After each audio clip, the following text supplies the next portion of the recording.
एक दिन ऐसा आएगा जब तुम मोटिवेशनल नशेड़ी हो जाओगे।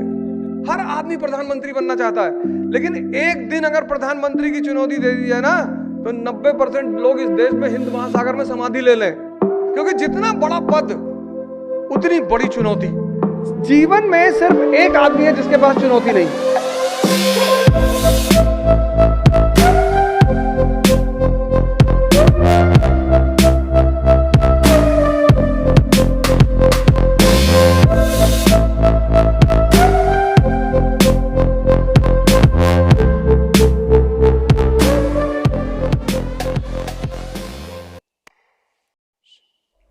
नाम सर मेरा नाम सत्यम है। मैं एक मेडिकल ग्रेजुएट हूँ।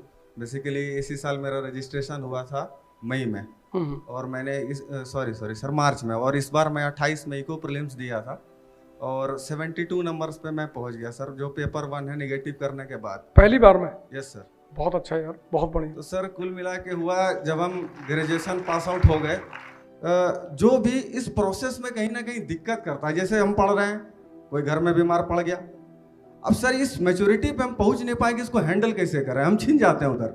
मतलब हमारे घर में कोई बीमार पड़ गया, मेरा 4 दिन पढ़ाई ठप है, इधर हमको कोई दिक्कत हो गया तो मेरे घर में, ये तालमेल मेरा बेसिकली बैठ नहीं पाता है। और ये हम ध्यान भी किया, हम आचार्य रजनीश को भी पढ़े सर, सब चीज़ हम प्रयास किए, लेकिन आप हमको इस मेंटल मजबूती पे लाइए कि यदि कुछ मामला हो तो हम उसको कैसे समझें। जैसे कि आज आप हम मौजूद हैं आपके सामने सर, आप बड़े शिक्षक के तौर पे आज देश में आए, हो सकता है कल हम आप नहीं मिल पाए, और हम अटेम्प्ट देंगे 24 में, हो सकता है फेल कर जाए, कोई बड़ी इशू नहीं है। हमारी तुम्हारी मुलाकात लोकसभा में होगी, तुम इतने बढ़िया स्पीकर हो, तुमको हम चुनाव लड़ाएंगे, तुम टेंशन काहे ले रहे हो। 1 मिनट माइक दो, मैं तुम्हारी बात करता हूँ। बड़ी अच्छी बात इन्होंने कही, बहुत प्यारी बात इन्होंने कही। ये लगभग हम सबकी समस्या, कोई इनकी अकेले की समस्या नहीं, ये समस्या हम सबकी, कि जीवन और कंपटीशन सब साथ में चलता है। अब इस साल एक लड़के का सिलेक्शन हुआ, उसका नाम है रोहित करदम। रोहित करदम कल ही मेरे साथ था, वो कल 2 लोग मेरे साथ थे। एक तस्कीन खान लड़की है, उत्तराखंड से थी, वो थी मेरे साथ, वहीं कानपुर में एक सेमिनार था। और ये रोहित करदम लड़का जो है, मुझे रैंक तो एग्जैक्टली उसकी याद नहीं रोहित करदम की, तो कल दोनों लोग मेरे साथ थे। तो रोहित करदम ने मुझे बताया कि सर जब मैं मेंस लिख रहा था तो उसकी माँ को ब्रेन कैंसर हो गया था, तो लास्ट स्टेज में थी। तो जब वो, अब माँ है, पता है कि बस 10-12 दिन 15 दिन की बात और है, तो जाके वो कहे कि सर मेरा मन न माने और मैं जाके माँ के पास बैठ जाऊं। तो माता जी बोल तो नहीं पाती थी, पर हाथ से कहती थी कि जाओ। तो कहे जब मैं माँ के पास बैठूं तो मुझे लगा कि मैं अपना काम नहीं कर रहा हूं, जब मैं पढ़ने बैठूं तो मुझे लगे कि मैं इतना स्वार्थी हूं कि मेरी माँ की डेथ हो रही है और मैं पढ़ाई कर रहा हूं। कितना बड़ा डिलेमा है। मैंने कहा फिर क्या किया तुम? कहा मैं एक बार आपको एक वीडियो सुना, तो उसमें आपने कहा कि रामचंद्र जी जा रहे थे जंगल और लोगों ने आके कहा कि भाई आपके पिताजी मृत्युशैया में पड़े हैं। तो राम तो भगवान थे ना, चाहते तो अपने पिताजी को बचा लेते। जितनी स्थितियां तुम्हारे हाथ में हैं उनको कंट्रोल करो, जो तुम्हारे हाथ में नहीं है उनमें सिर्फ प्रार्थना करो, कोई ऑप्शन ही नहीं है। जितनी स्थितियां तुम्हारे हाथ में हैं, हाथ में, कोई यार तुमसे कहा भैया हमको कुत्ता काट लिया, तुमको लगता है यार उसको मैं इंजेक्शन लगवा सकता हूं, उसको लगवा दो। कोई कह रहा भैया हमारे पास मकान नहीं है, कोई मकान बनवा देता, कहो मैं तुम्हारे लिए प्रार्थना करूंगा, तुम चिंता मत करो। तुम उन चुनौतियों को लिखो, हम सबके सामने है, क्या मेरे सामने नहीं है? सबके सामने।